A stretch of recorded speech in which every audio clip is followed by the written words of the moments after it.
Hi all. I thought it might be useful, particularly there's quite a few of us who are new to explorations this year, to put together a bit of a how to mark this team project reflection. It's probably the most tricky part of the whole course. I think we find year on year it's the part that students do the worst at. Um, it's challenging in so much as they are what they need to do in the limited amount of words that they have. Which makes it very, very difficult for students. But anyway, I'll just run through some of the key things to take into consideration. Obviously, when they submit it, you're looking for it in two parts. There is the team element, which is sort of 200 to 300 words. That should be set out in a table. As it was, and I could just bear with me show you. So the guidelines we gave last time was similar to this. So you're setting it out as a table, and students should be filling it in like this. Okay, I would say keep it as a table. It makes it a lot easier for the examiner to mark. Rather than sort of adjusting it and writing it all in one giant paragraph. Some key things to note with it. I think it's important parts. Certainly when in here they need to put some evidence. That could be images, it could be videos, it could be anything, as long as it shows that they have done something. You need to make sure that they have opened the access to the wider public, because obviously this could be viewed. If they've put their evidence on a Google Doc, they need to make sure it can be viewed by someone beyond Island School. Key thing that we need to make sure, and this is a part where they do find it quite hard, is whereas you've got to see the outcome is linked to the cross-cultural research. Okay, that part is they need to explain how they've gone about deciding their action. Okay, so they need to clearly explain. If we just go back to the assessment rubric, I scroll down. It says different cultural perspectives are clearly and fully communicated in both the outcome and explanation. They've ultimately got to say, this is why we decided to do this outcome. We have spoken to X, Y, and Z. As such, we decided this would be the best form of action. Okay, that's the sort of thing you're looking for, some kind of reasoning as to why they have chosen the outcome through communicating with the wider world. All right, so that's the key thing you're looking at to get the 4 marks there. There is 6 marks which you will give based on the students' engagement in terms of how well you think they've worked as a team, how well do you think they might have led the team, how well you think really they've sort of engaged with this whole process going through. Okay, hopefully most of them will be up in the 5-6 marks, but we know we do have a few at the lower end. Okay, the second part is obviously the personal element. Okay, so this is the 1,000 words. This has to be in their own words. This part can be identical for everyone in their group. Okay, so when it comes to turn it in and them submitting the final piece, you'll see that in the similarity report, this will be identical, or it should be identical. This part obviously shouldn't. Okay, so we need to make sure that they are sort of considering this.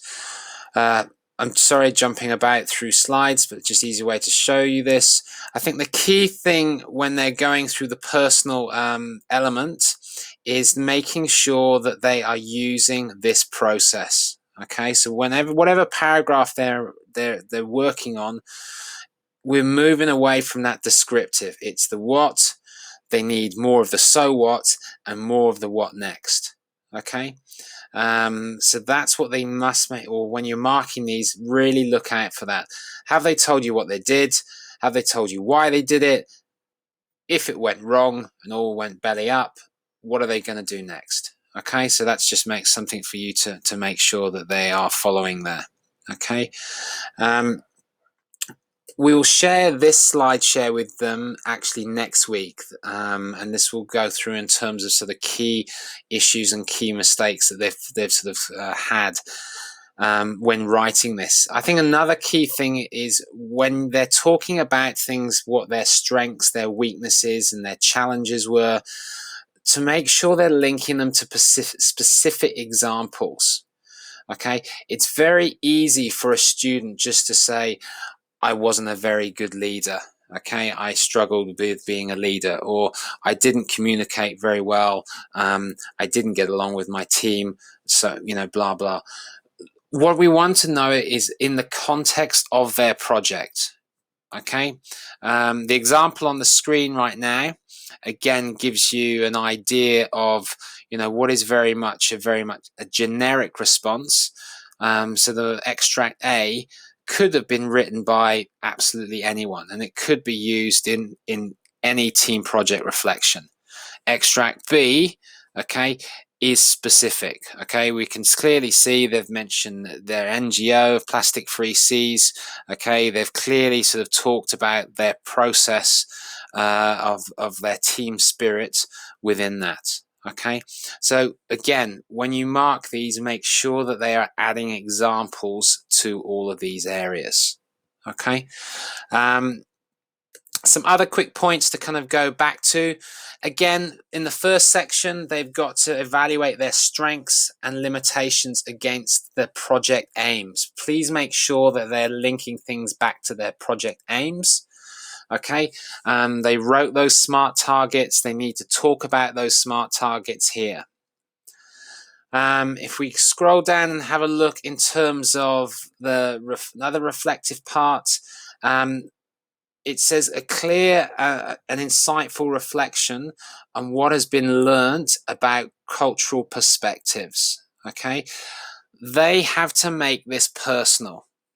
Okay, in this section, they should be saying, what have they learnt? Okay, not we as a collective, what have they learnt about cultural perspectives through doing this project? Okay, so now that could have been speaking to someone individually, but in this sense as well, it could have also been through some secondary research they undertook.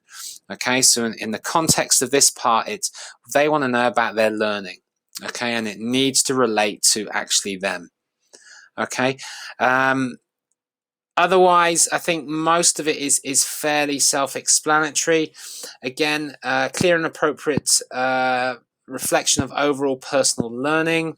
That's sort of kind of what we just talked about. Particularly, they want to think about in terms of what skills, okay, as well as content, how that they have actually developed in those kind of core areas.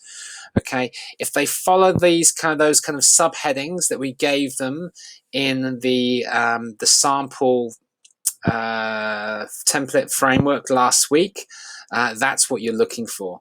Okay, and I would really try and encourage students to actually use that template to write and to answer this sort of reflection on. If you've got any questions, I'm happy to sort of take them and literally just fire them to either myself or Howard. But I hope that sort of gives you a little bit more of an insight into some of the areas that have sort of been hard in terms of actual assessment over the last few years.